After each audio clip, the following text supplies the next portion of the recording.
ఎందుకంటే కష్టమైనా నష్టమైనా పట్టుదలతో నువ్వు చేసినటువంటి కృషి సక్సెస్ అయిందా లేదా? ఎన్నో ఊహలతో ఆశయాలతో నువ్వు వేసుకున్న పథకాలు విజయవంతం అయిందా లేదా అని అడుగుతాం కదా.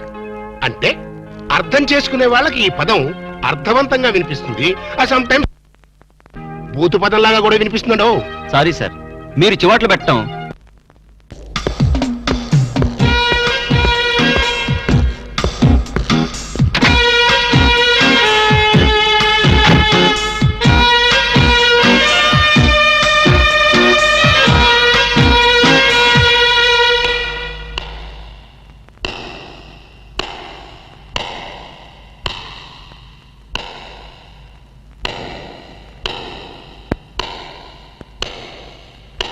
Let me see the love.